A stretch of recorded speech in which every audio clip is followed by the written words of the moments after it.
Auditorías a la vista de todos. Los foros que buscan paz y amnistía. El aeropuerto de López Obrador y el affair con Slim. Y además Jalisco y su nada honroso tercer lugar en fosas clandestinas. Iniciamos en controversia.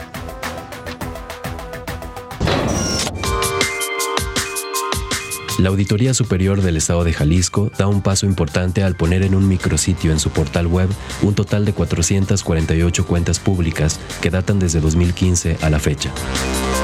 El auditor Jorge Alejandro Ortiz Ramírez reconoce que la medida es para que la ciudadanía y los medios de comunicación lo consulten y se conviertan en un instrumento de presión social. Además, mandó un claro mensaje respecto a las instituciones que anuncian logros contra la corrupción cuando los indicadores demuestran lo contrario. El siguiente paso, definitivamente, es evitar que el Congreso del Estado siga siendo el lavadero de muchas de esas cuentas públicas, que llegan con observaciones y salen limpias, sin sanción. Es un hecho histórico, pero ¿realmente abonará a la impunidad? Esa es la verdadera pregunta. ¿Abonará realmente para ir en contra de la impunidad? ¿Y habrá castigo? ¿Habrá castigo? Porque podrían estar ahí de manera muy transparente, pero sin que pase nada.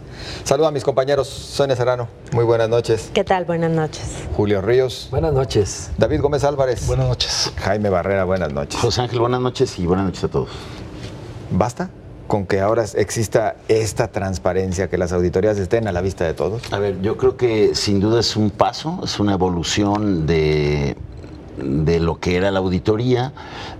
Las administraciones anteriores siempre discutían que eso lo tenía que transparentar el Congreso y no la auditoría, y hoy se vio que efectivamente la auditoría tenía todo el derecho y la facultad de hacerlas públicas, lo que te habla de toda aquella fiscalización a modo, toda aquella cadena de complicidades que había para mantener eso en opacidad y tener más bien las cuentas públicas como monedas de cambio para distintos momentos, para distintos temas, el uso faccioso que se daba a la auditoría. Esto es un avance, ayuda a conocer las cuentas que aún con la ley de fiscalización vigente, en la que todavía esas revisiones los diputados a través de sus comisiones le pueden meter mano o cambiarlas o pedir que el sujeto auditado pueda todavía solventar observaciones, en el Congreso, pues es una gran ayuda. Más lo será cuando ahora que ya entró en vigor la nueva legislación y que va a haber otra lógica y otra dinámica en la revisión de los ejercicios presupuestales del 2018, y cuando ya la última palabra la va a tener la auditoría, creo que va a ser mucho más valioso este paso que se está dando hoy. Sin duda es una buena noticia. Pero yo entiendo que el Congreso ya no puede modificar. Todavía sí. ¿Todavía? Hasta este Todavía momento, con la ley. No. Para las cuentas del 17 sí. Puede devolverlas o aprobarlas, pero ya no las puede hacer ningún modificar. cambio. Todavía puede recibir papeles del sujeto. Pero lo que recibe lo tiene que remitir a la auditoría. Sí. No pero todavía lo puede el modificar. dictamen no lo puede, el informe no lo puede modificar. Inmodificable. No le pueden meter Ese es el mano, punto. pues. Ese fue un gran avance. Pero lo que en efecto antes decía el Congreso, o la auditoría mejor dicho, es que la auditoría no podían dar a conocer estas auditorías precisamente porque era competencia exclusiva del Congreso. Hoy se ve por la ley de contabilidad gubernamental que las auditorías no solo pueden, sino que están obligadas. Lo interesante de este pequeño gran paso es que esta obligación está desde hace 3 años y hasta hoy se está cumpliendo, y eso transparenta mucho más el tema, pero en efecto hay muchas más restricciones para los diputados para no alterar los dictámenes, sino solamente aprobarlos o devolverlos. Y si los devuelven, solamente una vez más. Después, cuando la auditoría los regresa, ya se aprueban o se desechan, ya no se pueden regresar. Lo que yo creo que está sucediendo es un cambio muy importante en la Auditoría Superior, aunque muy lento. A mí me da la impresión de que todavía falta muchísimo por hacer. Este es un pequeño gran paso, pero faltan muchas más cosas por hacer. Empezando por revisar la estructura, revisar los perfiles, revisar muchas de las prácticas y procesos internos que responden a otra lógica, a otro momento, y que prácticamente todavía están intocados. La auditora que estuvo en funciones, encargada de despacho, gente muy vinculada al anterior auditor, se regresó a su posición y sigue teniendo muchísima injerencia y muchísimo poder al interior de la auditoría. Creo que el solo hecho de haber nombrado a un nuevo auditor con un buen perfil externo que venía de la Ciudad de México, de la Auditoría Superior de la Federación, pues es apenas un gran paso, pero le va a costar mucho trabajo a una sola persona, por más que sea el auditor superior, poder cambiar una estructura que se anquilosó, que se corrompió, que se aletargó en muchísimos sentidos durante más de una década. Y el gran problema es que la Auditoría Superior del Estado es la pieza central, en mi opinión, del sistema estatal anticorrupción por encima de la Fiscalía Anticorrupción, porque realmente la Fiscalía persigue delitos o indicios de delitos a posteriori, mientras que la auditoría lo hace ex ante y ex post, es decir, no solo después de que ocurrieron, sino se puede anticipar en muchos casos y hacer auditorías de desempeño, generar lineamientos, y tiene una estructura, pues, 100-1 o no, mucho más grande. Es decir, si comparamos la estructura de la Fiscalía Anticorrupción con la Auditoría Superior, nada que ver. Entonces, realmente el instrumento de control gubernamental, de control democrático del gobierno es ese. Y es la institución importante para construir los contrapesos y la rendición de cuentas en Jalisco. Sonia, dos grandes preguntas que se sigue haciendo el ciudadano, que por cierto existe avidez de ver que las cosas comienzan a marchar de manera diferente. Dos observaciones que comienzan a hacerse ahora con este nuevo proceso de la auditoría. Dicen, uno, bueno, pues es que al final lo que se audita es muy poco con respecto al universo de recursos. Sería imposible auditarlos en su totalidad y por lo tanto dicen, pues a lo mejor se va a seguir fugando por ahí bastante dinero. Y dos, dicen, sí lo van a regresar ahora sí los funcionarios, porque desde el anterior auditor nos decían que tenían por ahí como 7,000 millones observados que tendrían que retornar a las arcas. A ver, yo creo que son dos cosas completamente diferentes. El sistema de fiscalización se va a tener que evolucionar y cambiar porque forma parte ahora de un conjunto, de un sistema anticorrupción, en donde algunas de las responsabilidades, sobre todo en lo que tiene que ver con el combate a la impunidad y las acciones legales que tendrán como consecuencia estos cuando se finquen cargos, que no es el caso todavía de los informes, tengan que avanzar. Y la otra parte que me parece que es la más relevante, y yo no creo que sea un pequeño paso, me parece que es un paso muy trascendente, porque la esencia de la transparencia, o para qué nos sirve la transparencia, es sacar de las cloacas, sacar del oscuro la forma en que se trabajaba en el sistema anticorrupción o en cualquiera de las áreas públicas, que es en el caso de las auditorías. ¿Por qué se manejaba tanto el tema del lavado de cuentas y por qué de pronto no había ninguna consecuencia? Porque todo se manejaba en lo oscurito y debajo de la mesa, todos los acuerdos. La única manera que tú tenías de tener acceso cuando Alonso Godoy era el auditor a un informe era que él te lo filtrara, que a él le encantaba filtrarlo. Cuando quería afectar a alguien, le encantaba filtrar los informes. Pero cuando se trataba de alguien... Sí, claro, pero si se trataba de alguien a quien él quería o a quien había acordado proteger o de él mismo, entonces el informe se protegía. Esto que señala Jaime, ya existía la obligación de transparentar, pero lo que decía Alonso Godoy es la obligación de transparentar es del Congreso del Estado porque la auditoría no es sujeto obligado señalado expresamente en la ley. La penúltima reforma a la ley de transparencia lo incluye de manera expresa como sujeto obligado y aún así Alonso Godoy se negaba a transparentar esta información. Yo sí creo que va a ser un cambio importante en el proceso de fiscalización. Primero, porque ahora los ciudadanos vamos a poder saber cuáles son las observaciones que se hacen. De hecho, digo, si ya han estado revisando el micrositio, ya te puedes encontrar algunos detalles de en dónde están estas observaciones. Y la otra parte es el funcionario que nadie sabía que era señalado, ahora se sabrá que es señalado y se verá obligado, por lo menos por su imagen o por lo que sea, a estar más preocupado. Exactamente. Entonces, yo sí creo que es un paso muy importante en el tema de la fiscalización. Bienvenido de tus vacaciones, con 2 minutos nada más para opinar, Julio. Gracias, José Ángel. No, pues... y es de lo que había hecho la tarea. Y es que lo hacemos de todo. No, pero es que aparte era inconcebible porque que no se transparentaran estos informes porque es contrario al espíritu de una institución o de un órgano que se dedica a fiscalizar, y más aún porque pues la publicidad es la que brinda legitimidad a las acciones de una institución, lo dicen los clásicos desde Kant. Entonces, por eso esto es un paso muy positivo, y creo que esta información pues no sirve de nada si nada más está ahí, sino que los medios de comunicación, los organismos ciudadanos tienen que también darla a conocer, traducirla al ciudadano, porque son, en este caso, a veces términos muy técnicos, y pues de esta forma también ir alentando una mejora continua de este micrositio. Hay algunas cosas que faltarán, porque por ejemplo, actualmente es muy difícil conocer, por ejemplo, cuántos funcionarios de veras reintegran al erario los recursos cuando son, en este caso, hay cargos.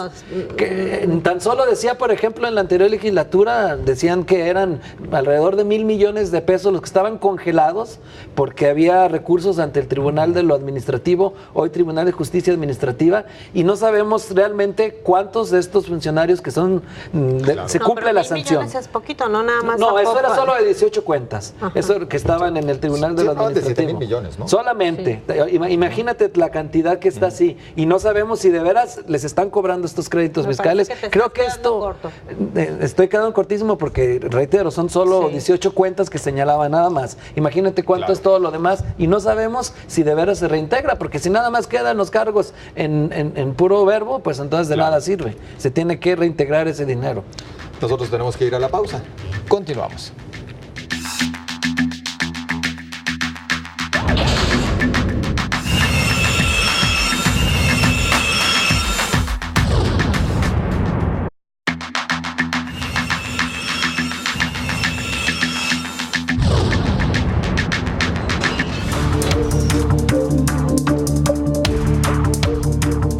Andrés Manuel López Obrador inicia justo este martes 7 de agosto los foros sobre pacificación y reconciliación nacional.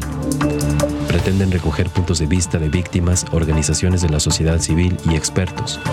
Al final, la intención es abonar a la creación de un plan para la seguridad del país.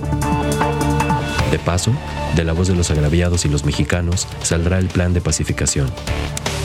A tercer plano pasó lo de la amnistía, de la que hoy se asegura que es solo una propuesta de los 10 ejes en materia de seguridad y solo dependerá de las víctimas y del Congreso. Paz y amnistía. Julio, pues vaya reto. Vaya reto, sin duda es por ahora la mejor noticia de lo del próximo gobierno, de lo que está haciendo, porque es la pacificación del país no es un simple punto de la agenda, es la agenda de agendas. Si esto no funciona, pues todo lo demás entonces estaría, digamos, pues a segundo hasta tercer término, ¿no? Porque es la prioridad del país. Y vaya que es importante este tipo de foros, porque si vamos a entrar a este proceso de justicia transicional, como lo llama la próxima secretaria de Gobernación, que es Olga Sánchez Cordero, pues se requiere de un amplio consenso, y eso es lo complicado de llegar en este tipo de procesos de justicia transicional, que hay que recordar que se aplican en los países que salen o de una guerra o de un prolongado periodo de violaciones de los derechos humanos. Esto de la amnistía, sin duda, estoy de acuerdo en que pasa a otro, digamos, a otro nivel, no tanto de prioridad por ahora, porque la justicia transicional tiene antes otros puntos que atender, como es la atención a las víctimas, el respeto a su dignidad, la reparación del daño y el derecho a la verdad. Esto es primero, antes que una despenalización o que una posible amnistía, que luego muchos se confunden. La amnistía no es perdonar, la amnistía más bien es pedir perdón, es decir, que la sociedad llegue a un consenso en el cual diga: esta conducta no debió, estás en la cárcel por algo que no deberías de estarlo, porque la sociedad ha llegado a la conclusión de que esto ya no es delito. Entonces se apela ya al beneficio de retroactividad de la ley, que en este caso hay que recordar que para beneficio se opera. Entonces esto de la amnistía también hay que recordar, porque mucha gente se confunde, que no se puede aplicar a delitos atroces.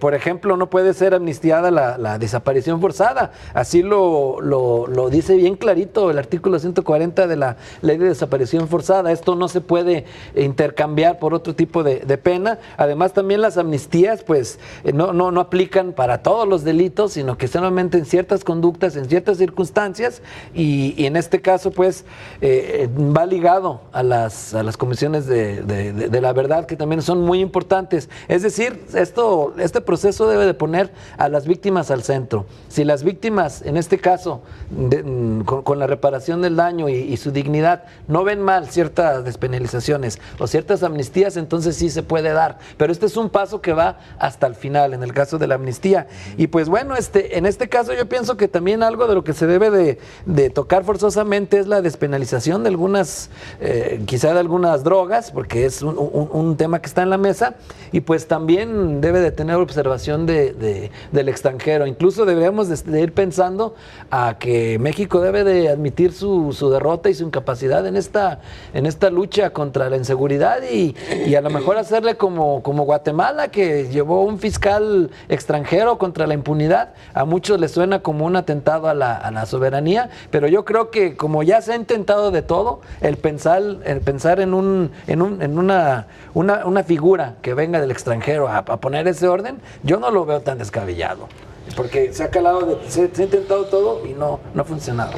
Iniciamos los foros aquí porque es donde inicia la patria, porque aquí iniciamos nuestra campaña a la presidencia y porque en Ciudad Juárez hay sed de justicia, declaraba hoy López Obrador en el arranque de estos foros, David. Pues yo creo que es un activismo, digamos, infrenable del presidente electo, que mañana le dan su constancia, donde le entró al tema más complicado, que es el de la seguridad y la justicia, y me parece que más allá de, digamos, algunos alcances que le han anunciado, creo que los foros tienen que ver mucho con, digamos, como darle oxígeno y un poco de aire al debate, recoger ideas, recoger propuestas, sobre todo escuchar voces, lamentos, quejas, despresurizar la válvula de la indignación y de la injusticia, pero que después de todo él terminará haciendo lo que tiene pensado hacer con su equipo de gobernación, de justicia, de procuración de justicia, etcétera, y no necesariamente va a escuchar y va a hacer caso, digamos, a muchas de las propuestas que están surgiendo y que van a surgir, porque creo que se va a ir derecho con el mandato democrático, con la legitimidad que tiene. Yo lo leo más en clave política, en el sentido de, digamos, como que seguir en campaña en un tema muy, muy sensible, muy doloroso para este país, pero que no creo que sean unos foros abiertos realmente para tomar propuestas, salvo aquellas que coincidan con la idea que ya tiene planteado, y creo que de todos modos es un ejercicio interesante por el hecho de que en lugar de soslayar o de tratar de ocultar un tema, como ocurrió en esta administración que termina, de tratar de decir que no pasaba nada, ahora más bien se plantea un tema de reconocer que hay un problema muy grave y de pues entrarle al toro por los cuernos.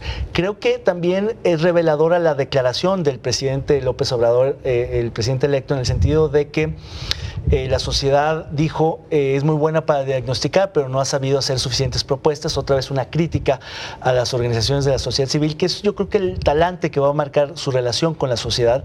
Creo que su entendimiento es distinto que el de otros mandatarios respecto a la sociedad civil organizada, y es una forma también de vacunarse y de decir que él más bien interpreta al pueblo, él reconoce el mandato democrático, él tiene claro qué se tiene que hacer, y si bien coinciden algunos aspectos en torno al diagnóstico con la sociedad civil, él tiene claro lo que se tiene que hacer de aquí en adelante.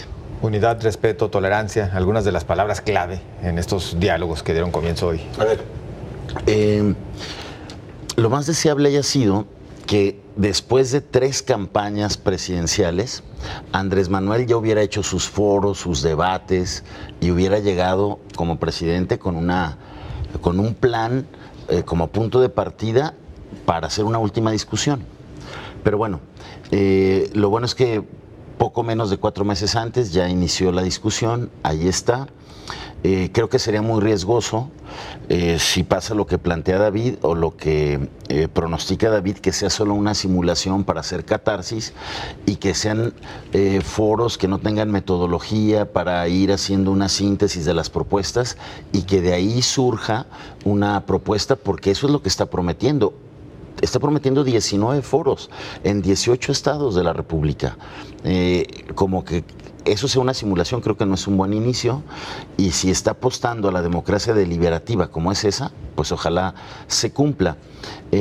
Hoy se vio lo complejo que va a ser. A mí me gustó el discurso de Olga Sánchez Cordero en el sentido de que reconocía que lo que se ha planteado no es la solución en sí misma y que se tiene que ir articulando una solución a un problema tan complejo, porque dice, estamos recibiendo un México convulsionado por la violencia. Entonces, bueno, creo que es importante oír las voces. Hoy sintieron en vivo y en directo el coraje y la poca tolerancia que queda ya entre los familiares de las víctimas ante tan poca respuesta, ante tanta impunidad, ante cero resultado de investigación. Yo rescataría de hoy, de este inicio de los foros, es este llamado, que yo le llamaría como el parte AMLO, la insistencia de que él como presidente no va a delegar el tema de la seguridad y lo va a tomar como un asunto personal. Creo que eso tiene que bajar a gobernadores, a alcaldes, que luego le dejan la seguridad, el tema de la violencia a sus jefes policiales y ellos no se quieren ensuciar las manos, quieren otras cosas, no comprometerse por el riesgo que ello implica. Entonces yo creo que ese hecho y su junta mañanera de las 6 de la mañana con la Defensa, con la Marina, con la PGR, con la Secretaría de Seguridad Pública y su anuncio hoy que va a buscar que eso se replique con sus representantes federales en entidades y municipios y que va a tratar de coordinarse para que lo hagan también gobernadores y alcaldes, creo que sería un buen avance. No es la solución, pero el tema que las autoridades pongan como prioridad en su agenda diaria el tema de la seguridad, creo que también sería un avance. Sonia, un país con miles de desaparecidos, con un promedio de 80 asesinatos diarios, ¿podría encontrar una salida realmente en el corto o mediano plazo? Como volvemos al tema, también lo está exigiendo ya la sociedad, lo clama. A mí me parece que es un tema tan complejo que la única manera de empezar a abordarlo era esta. Yo coincido más con Jaime en el sentido de que el camino que se elige apunta más a recoger lo que se vive entre los diferentes actores y los diferentes sectores, y no que exista ya una propuesta fija por parte del presidente electo. La situación de la inseguridad es diferente además en cada una de las regiones. Ya no se trata de un asunto en donde los malos se dedican al crimen, ya sea desde los pequeños robos hasta el narcotráfico o temas como las desapariciones, etcétera, o que todos los que están del otro lado son fáciles de identificar. Hemos ido viendo a lo largo de cómo ha evolucionado el proceso de inseguridad y de violencia en nuestro país, cómo en algunas comunidades no hay alternativas, como por ejemplo algunos presidentes municipales o municipios, que es el lugar en donde termina aterrizando el tema de la violencia, no les ha quedado más opción que pactar o acordar o encontrar vías de caminar con el crimen organizado. Vemos también cómo muchas de las víctimas o de quienes son estos desaparecidos tienen ya pues un avance más importante que el que tienen las autoridades en las formas de ubicar, de revisar, de dar seguimiento a los procedimientos. Por supuesto que es mejor, yo creo que en este momento, si tú le preguntas a los coordinadores de estas agrupaciones de desaparecidos cómo se lleva un proceso de búsqueda, saben más que un ministerio público especial, de las fiscalías especializadas o de las agencias especializadas que se han creado para este efecto. Por eso me parece que es muy relevante que se escuche a todos. Yo no sé si de estos foros puede salir una solución, y tampoco sé si ni siquiera a mediano plazo podamos empezar a encontrar una salida. Pero también me parece que no hay otra opción. Es decir, no podemos esperar que llegue un nuevo presidente y resuelva con como varita mágica, ¿no? O con decisiones o con un proyecto que sea mejor o que sea incorruptible, etcétera. Por supuesto que eso va a ser importante, pero la otra parte es cómo esta sociedad en donde hay buenos, malos, obligados a ser malos, víctimas que eran buenos, etcétera, están ahí, y esa sociedad forma parte de este país y esa sociedad. No se trata de perdonarlos, no se trata de una amnistía generalizada, pero sí saber cómo vamos a empezar a resolver este problema que está incrustado en todas partes. Es un esfuerzo serio, hay diversidad de puntos de vista y qué mejor que se haga así buscando ese consenso. Exacto. Y no como Felipe Calderón, que llegó y hizo lo que ya vimos y lo que ocurrió. Que hacía, ¿no? Y sin escuchar expertos y sin escuchar a nadie y simplemente buscando la legitimidad que nunca encontró. Enseguida regresamos, no se vayan.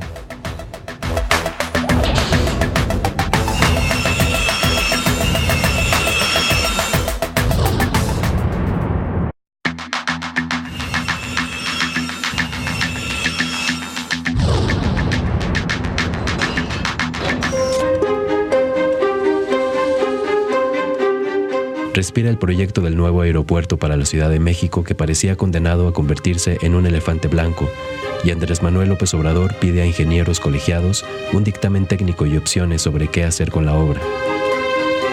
No me voy hasta que me respondan, les dijo, y con un sí se comprometieron a participar. Después de que en campaña AMLO tuvo fuertes enfrentamientos con el empresario mexicano Carlos Slim, esta vez le dio un sitio especial. Lo nombró y chocaron las manos, en lo que fue considerado como un gesto de reconciliación después de un distanciamiento, si es que lo hubo. Slim es un ejemplo para México y el mundo por su éxito, dijo AMLO. López Obrador presentó además 25 planes de infraestructura que incluye terminar algunos pendientes como el tren Ciudad de México-Toluca, acabando así con rumores de que dejaría grandes obras pendientes. Slim volvió a ser un hombre exitoso y modelo a seguir, David, después de que se habían, al parecer, alejado.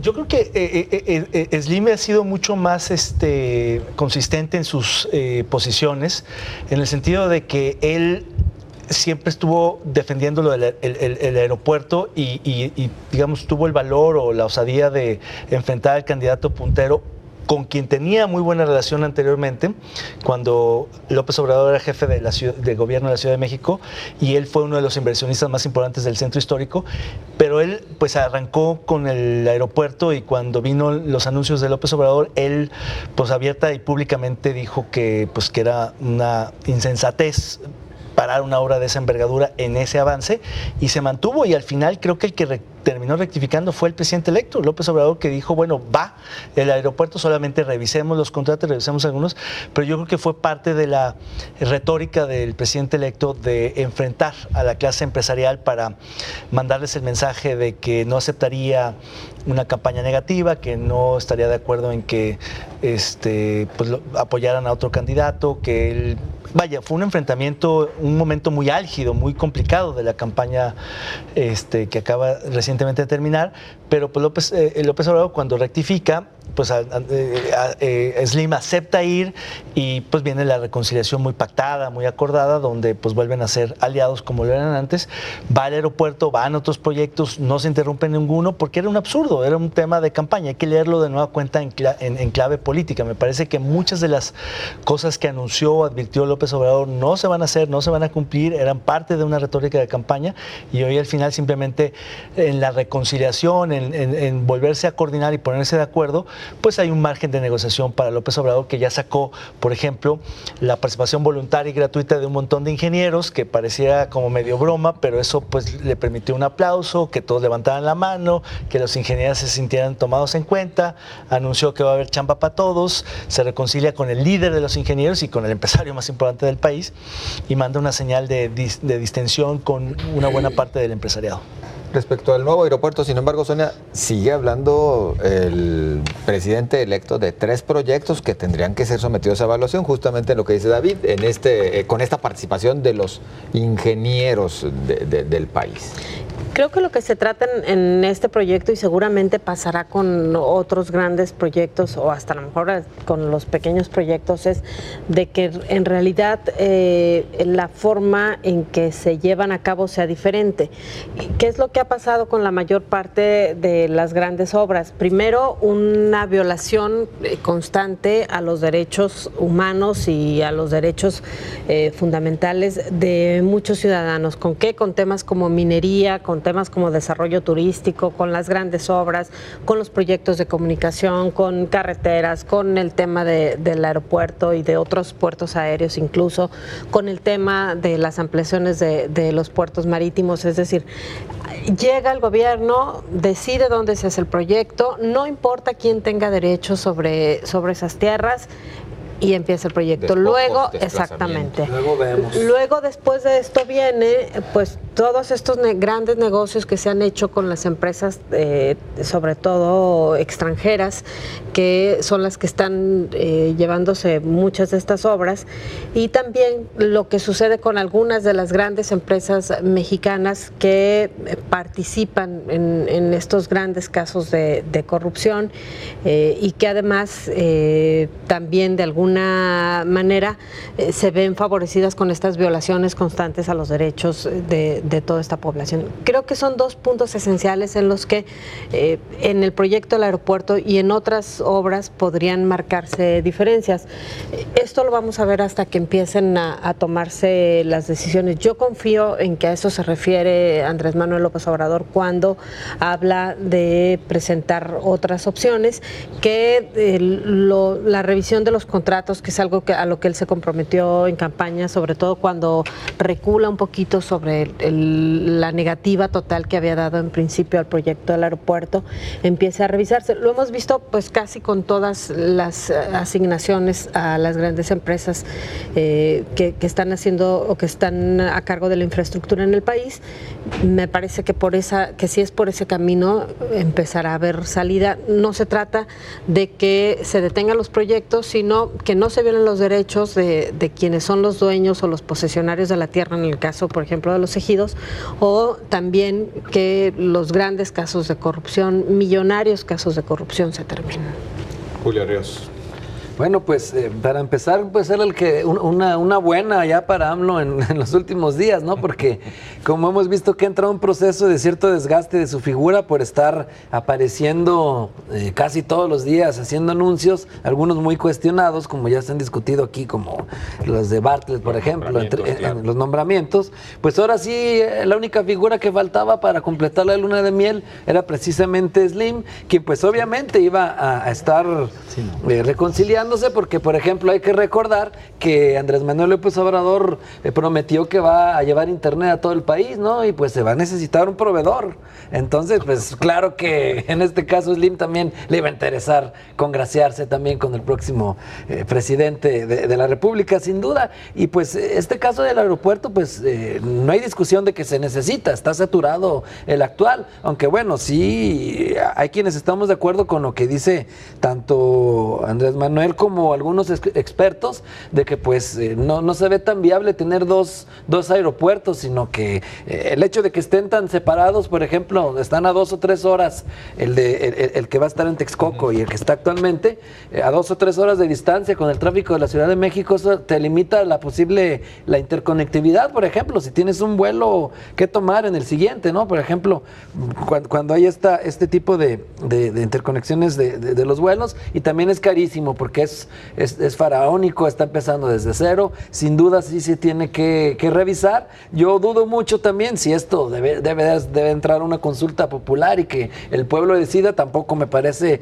tan viable, porque es un tema muy técnico, no tanto político, pero desde luego que ante lo que comenta Sonia de estos modelos neoporfiristas del saqueo y del beneficio de los caciques o de las empresas extranjeras, pues entonces sí se debe de replantear, porque si este proyecto termina abortándose, no es porque hay que satanizar lo que diga el nuevo presidente, sino porque desde un principio se hizo mal, porque hay que recordar que ni siquiera estaba en el Plan Nacional de Infraestructura este proyecto del aeropuerto, y así en el total sigilo se tomaron los acuerdos y de repente, de golpe y porrazo, ahí está la obra.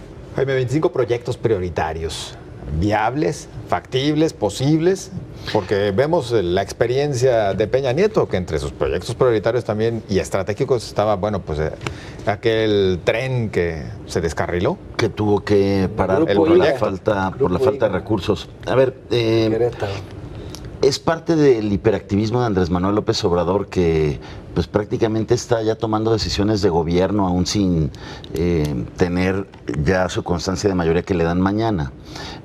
Pero me parece que bien que dé como luz de lo que va a ser su prioridad, y me parece mucho mejor noticia que Andrés Manuel ponga a consulta y se quiera asesorar de ingenieros que someter a consulta el aeropuerto. Además, creo que esta distancia o alejamiento con Slim nunca existió. Ya lo dijo incluso Espriu, ¿no? El que va a ser su secretario de comunicaciones, en el sentido de que pues nunca había habido un alejamiento en realidad con Carlos Slim, ¿no? Entonces, creo que es mucho mejor que lo ponga a consideración ahí al gremio de los ingenieros, que lo someta a consulta. Ese tema no creo que sea de consulta pública o que el ciudadano común y corriente deba de elegir. Esa parte es importante. Los técnicos yo creo que sí. Y finalmente va a terminar matizando. Coincido con David en el sentido de que mucha de la narrativa de campaña la está cambiando. Tan la cambió que invitó a comer al candidato de la mafia de poder, lo invitó a desayunar a su casa y dijo que era un hombre honorable, ¿no? Entonces, señal de que hay cambios de ideas y de conceptos cuando platicas con la gente. Oye, y cuando dejas de ser candidato y eres el ganador, ¿no? Vamos a algunos de los comentarios de ustedes en las redes sociales a propósito de temas los anteriores que hemos tocado en este espacio. Muchas gracias por su participación, sobre todo por la vía de Twitter. Jalisco en el tercer lugar nacional de fosas clandestinas. ¿Qué tiene que hacer el siguiente gobierno estatal para regresar la seguridad a Jalisco? Bueno, este es el tema que tendremos a continuación, pero ya Pepe Torres participa y dice hacer su trabajo y dejar de ser cómplice. Muchas gracias, Pepe Torres. Cuchimán dice armarse de valor. Muchas gracias. Quien se firma como SPA, Salvatore, dice dejar de ser cómplices también en su comentario. Muchas gracias. Gorgonio Morales, ¿por qué el siguiente gobierno? Todavía no termina. Todavía no termina. Júrenoslo, don Gorgonio, porque ya pareciera que concluyó. Vamos a la pausa y continuamos. ¿De veras sigue todavía?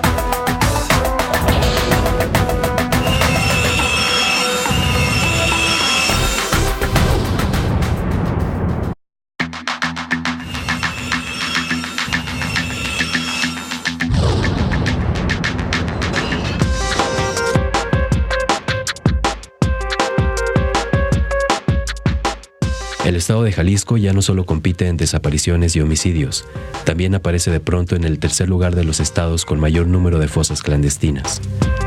Los cementerios ilegales de la mafia comenzaron en este sexenio, en La Barca, Jalisco, en los límites con Michoacán, y poco a poco se han acercado a la zona metropolitana. Primero dentro de fincas abandonadas en Tlajumulco y ahora en pleno centro de la ciudad, en Santa Elena de la Cruz. 10 cuerpos, 9 hombres y una mujer fueron localizados en una finca donde abiertamente se distribuía droga desde hace meses sin que la policía se percatara. En las últimas 3 semanas van 27 cuerpos encontrados en fosas clandestinas, más de 200 en este sexenio. Nuestra triste realidad en estos momentos. Abordamos el tema en estos instantes, nada más permítanos y vamos a sus comentarios a propósito de uno de los bloques anteriores, el de la auditoría, el de las auditorías ya abiertas para su consulta y revisión. Se transparentan las cuentas públicas de la Auditoría Superior del Estado de Jalisco. ¿Realmente abonará a luchar contra la impunidad? Sus comentarios, Jesús Sandoval dice, el problema es que la misma autoridad está provocando este fenómeno. Ellos controlan ese asunto. Gracias, Jesús. También nos dice, ¿cómo trabajar contra la corrupción si pones a alguien que te tapa tus errores? Bueno, ya se mencionaba con antelación que pareciera que la situación ahora es diferente, aunque falta mucho por avanzar. Bueno, entramos al tema de las desapariciones, la violencia, las fosas clandestinas que ahora parecieran, no sé si se vale el término, Sonia, porque ya de por sí suena terrible decir que es una moda, pero últimamente lo estamos viendo ya por todos lados en Jalisco. Sí, no podía ser una casualidad el número de desapariciones que había en Jalisco. Desde hace tiempo veíamos cómo la cifra comenzaba a ascender. En cuanto empieza a destaparse el tema de las desapariciones, estamos hablando de 4 o 5 años más o menos que empieza a formalizarse. El crecimiento de este problema en Jalisco fue de tal grado que a mí la verdad no me sorprende el tema de las fosas. Incluso volvemos a lo mismo, son las que empieza a aceptar o encontrar la autoridad. Antes, quienes han llevado los procesos de desapariciones ya habían alertado sobre esta situación, quizá no en zona metropolitana de Guadalajara, habían ya trabajado, incluso se está haciendo junto con un mapa que se trabaja a escala nacional, incluyendo el tema de Jalisco, y ya en ese mapa Jalisco aparece con un número importante de fosas antes de que se dieran a conocer estos casos. Creo que el problema es que no hay todavía un protocolo ni está lista la autoridad para hacer frente a este tema. El primer problema que se ha encontrado en el tema de las desapariciones es que no hay una base de datos, es decir, no se realizan exámenes de ADN a los familiares, incluso los primeros que presuntamente se empezaron a realizar, luego los familiares se dieron cuenta que les habían tomado el pelo porque Jalisco no tiene ni el personal ni el apoyo económico para llevar a cabo estas pruebas. Las primeras que empezaron a hacerse formalmente y bajo protocolos internacionales fueron las que consiguieron las mamás de jóvenes desaparecidos a través de financiamiento principalmente de Gran Bretaña, para que en estas campañas en los que se recolectaba todo el material para llevar a cabo los exámenes, empezaron a hacer las primeras bases de datos. El gobierno del estado no tiene estas bases de datos, luego no tiene los espacios físicos. Se ha dicho muchas veces que los cuerpos que han sido encontrados pues los tienen allí apilados, luego no hay un cruce de información entre quienes buscan y quienes aparecen, ya sea vivos o muertos, es decir, es un verdadero desastre lo que está sucediendo en este tema. Creo que el hecho de que se destape en zona metropolitana el tema de las fosas puede acelerar que estos procesos se den. Desafortunadamente tienen que pasar estas cosas para que muchos ciudadanos nos demos cuenta que nos está pasando, que el problema está aquí, y entonces ahora sí las autoridades empiecen a pegarse a todos los lineamientos que hay. Hay una legislación nueva en materia de desapariciones que habla justamente de las obligaciones que tiene el Estado de crear comisiones, de establecer las bases de datos, de establecer las listas de desapariciones, de establecer las listas de quienes están buscando y empezar a hacer estos cruces de información, de crear las comisiones que se encargarán de garantizar la verdad. Todo esto está ya previsto en la legislación. Jalisco no le ha entrado. Tal vez esta podría ser el empujón que lleve al Estado a tomar la responsabilidad en un tema tan delicado. A mí me sorprende y preocupa lo que está ocurriendo, y al final de cuentas, bueno, pues sí nos vemos completamente rebasados para que se pueda identificar, como bien lo señala Sonia. Totalmente. A ver, yo creo que las fosas clandestinas y el hallazgo de cadáveres en viviendas, que pues son finalmente cadáveres, a unos los inhuman clandestinamente, a otros nomás los dejan ahí, como han sido los hallazgos también en estos últimos días. Hoy 3. Entonces, es una expresión que continuaba un poco en la línea que decía Sonia, es una expresión que va pegada al tema de los desaparecidos, pero lo más preocupante es que lo que está pasando es que esas fosas clandestinas y esos cadáveres en fincas privadas, no está llegando a ellos la investigación policial o los peritajes o el seguimiento de las denuncias, sino están llegando, y estamos dándonos cuenta de ello, a través de denuncias de los vecinos cuando llegan los olores o cuando alguien supo de algo. Muy rara vez a partir de la denuncia de ese desaparecido que nunca llegó, porque luego se cae en este vicio y en esta deficiencia policial de decir, andaba metido en la mafia, andaba metido en la delincuencia organizada. ya no investigan. Pero aunque estuviera metido, tendría se tiene que investigar, o sea, es una obligación. Entonces, creo que también es una señal, un foco rojo de los muchos que ya hay encendidos, que te habla de la deficiencia policial y de la impunidad que hay en el caso de las desapariciones. Y eso degenera en más desapariciones, en más ejecuciones sumarias que luego terminan en fosas clandestinas, porque las bandas de la delincuencia organizada que se están disputando el territorio o que están desquitándose de alguien que los denunció, saben que pueden actuar con toda impunidad porque nunca va a pasar nada, nunca los van a descubrir, nunca ha habido un castigo a alguien que enterró a alguien en una fosa clandestina. Bueno, la excepción es por toda la presión social que hubo en el caso de los estudiantes de la Universidad de Medios Audiovisuales, donde se volcó, se visibilizó mucho el problema de los desaparecidos. Eso provocó una investigación extraordinaria por la que hay 3 detenidos por el caso de una desaparición pues mucho más cruel que las fosas clandestinas, como es la desintegración de sus cuerpos, ¿no? Julio. Pues preocupa, por ejemplo, vemos el lado más oscuro del desordenado crecimiento urbano, ahorita que vemos la cápsula, es lo que nos reflexiona, ¿no? Cómo se ha ido extendiendo la ciudad a las periferias, con fraccionamientos en los cuales luego las fincas quedan abandonadas porque no hay servicios o porque quedan muy lejos de los centros laborales, y luego estas fincas son utilizadas para cometer actos ilícitos. Estas casas luego terminan en ruinas y se convierten ahí en este tipo de escenarios que pues nadie quisiera.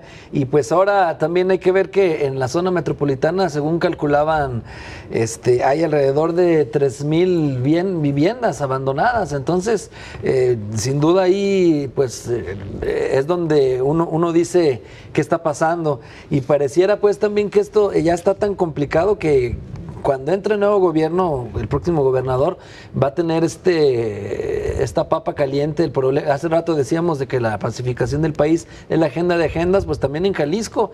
Entonces yo esperaría que las autoridades comenzaran un profundo proceso de reflexión y que también se convocara a la sociedad civil, a las víctimas en Jalisco, para emular un proceso similar a lo que se está haciendo con estos foros a nivel nacional, que yo difiero de David, que piensa que es solo una simulación. Yo creo que es muy positivo el tener esta diversidad de voces, y más en este problema tan sentido que está pegándole a la entidad, a Jalisco completo ya. Exactamente. David.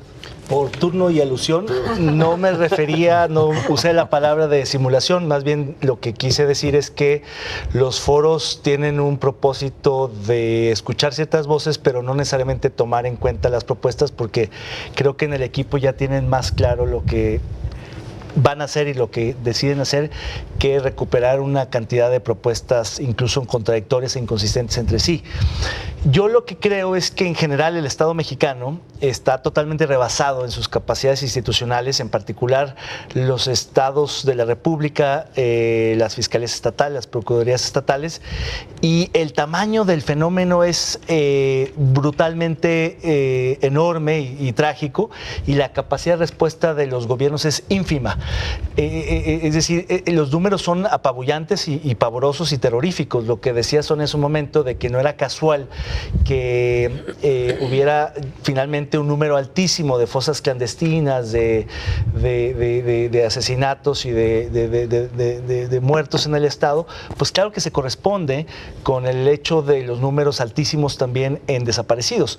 Lamentablemente hay que decirlo y hay que reconocerlo, muchísimos de los desaparecidos están muertos, han sido asesinados, y ojalá aparezcan por la tranquilidad de las familias, de los familiares y los cercanos, pero lamentablemente es improbable que hayan simplemente sido secuestrados o que estén extraviados o que estén en otra parte de la República sin que hayan, digamos, notificado es decir, cuando alguien desaparece por más de un año y no tienes la menor idea de su paradero, pues probablemente esté muerto.